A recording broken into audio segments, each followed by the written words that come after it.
গোষ্ঠী কোন্দলের জেরে ফাঁস হয়ে গেল তৃণমূলের ডায়মন্ড হারবার মডেল। ফাঁস হয়ে গেল 7.5 লক্ষ ভোটের ব্যবধানে জেতার রহস্য। কিভাবে ছাপ্পা মেরে অভিষেক বন্দ্যোপাধ্যায়কে তিনি ভোটে জিতিয়েছেন আবেগে, তা বলে দিলেন তৃণমূলেরই এক নেতা। আর তার বক্তব্যের সঙ্গে অবিকল মিলে গেল বিজেপির অভিযোগ।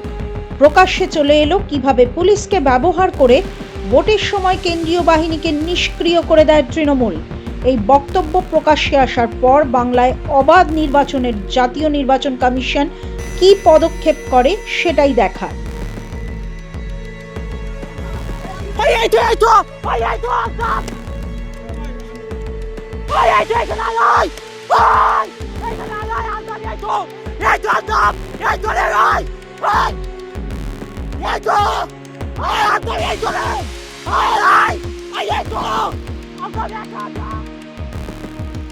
সোমবার রাতে দক্ষিণ 24 পরগনার ডায়মন্ড হারবার লোকসভা কেন্দ্রের ফলতা থানা এলাকার মল্লিকপুরে স্থানীয় ক্লাবের উদ্যোগে চলছিল জমজমাট ফুটবল টুর্নামেন্ট। খেলা চলাকালীনই কেন স্টেজে জাহাঙ্গীর খানের ছবি নেই, এই অভিযোগ তুলে হামলা চালায় প্রায় 250 দুষ্কৃতী। তৃণমূলী মাফিয়া জাহাঙ্গীরের পোষা গুন্ডারা গোটা স্টেজ তছনছ করে দেয়। মারধর করা হয় সেখানে উপস্থিত তৃণমূলের অপর গোষ্ঠীর নেতাদের। বন্ধ হয়ে যায় খেলা। খবর পেয়ে পুলিশ পৌঁছে পরিস্থিতি স্বাভাবিক করে। এরপরই সংবাদ মাধ্যমের সামনে নিজের আক্ষেপ তুলে ধরতে গিয়ে বেফাঁসে কিভাবে জাহাঙ্গীর খানের হয়ে তিনি ছাপ্পা মেরেছিলেন তা বলে ফেলেন স্থানীয় তৃণমূল নেতা সাব্বির শেখ। শুনুন ছাপ্পাবাজ তৃণমূল নেতার স্বীকারোক্তি। ছেলেদের নিয়ে আমি যেসব ছেলে আয়সব করবে বলে মাথা মারে সেসব ছেলেগুলিকে ভোট দিতে দিইনি। আমি নিজে দাঁড়িয়ে থেকে বুথে ভোট করাই।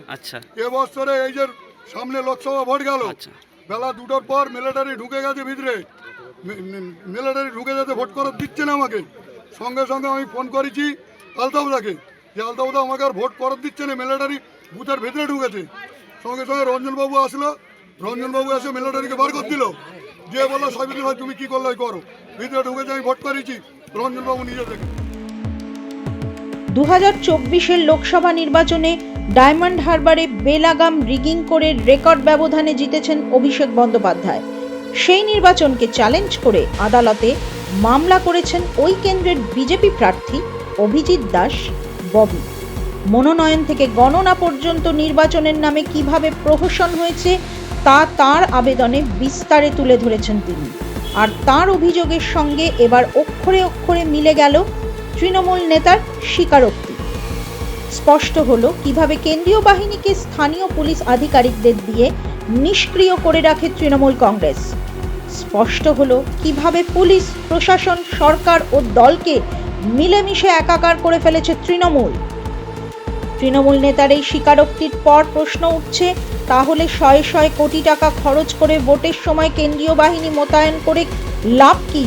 কেন্দ্রীয় বাহিনীর নিয়ন্ত্রণ যদি তৃণমূলের দলদাস পুলিশের হাতেই থাকে, তাহলে তো পুলিশ আর কেন্দ্রীয় বাহিনী সমার্থক।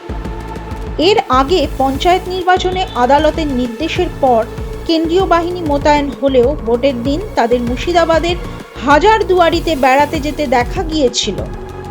প্রশ্ন উঠছে, কেন্দ্রীয় বাহিনী মোতায়েন করলে তার যথাযথ ব্যবহার নিশ্চিত করা কি জাতীয় নির্বাচন কমিশনের দায়িত্ব নয়? ব্যুরো রিপোর্ট, মাধ্যম।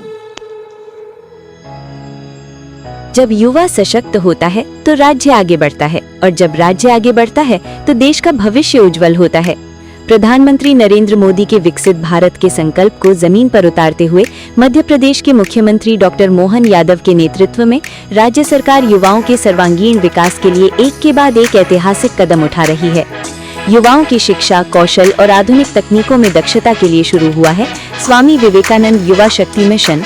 रोजगार और करियर के अवसरों से जोड़ने के लिए मध्य प्रदेश युवा प्रेरक अभियान और भारतीय सेना, पैरामिलिट्री व पुलिस भर्ती के लिए पार्थ योजना, जहां युवाओं को मिलेगा 360 घंटे का विशेष प्रशिक्षण।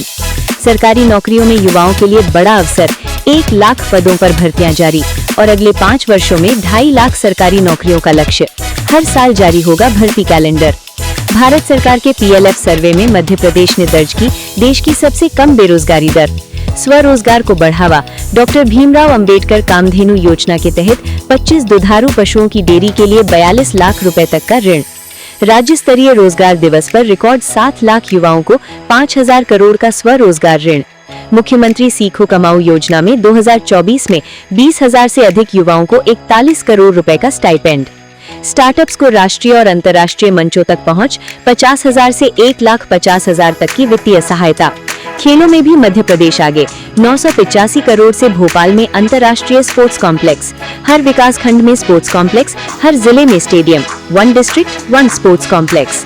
शिक्षा में नई दिशा, सरकारी कॉलेजों में कृषि विषय, विश्वविद्यालयों में pilot training course, Ujjain engineering college में IIT satellite campus, AI machine learning coding. भविष्य की शिक्षा आज। ये है नया मध्य प्रदेश, जहां सपना सिर्फ देखा नहीं जाता, पूरा भी किया जाता है। प्रधानमंत्री नरेंद्र मोदी का मार्गदर्शन, मुख्यमंत्री डॉक्टर मोहन यादव का नेतृत्व और युवाओं की ताकत मध्य प्रदेश को बना रही है भारत का युवा शक्ति केंद्र।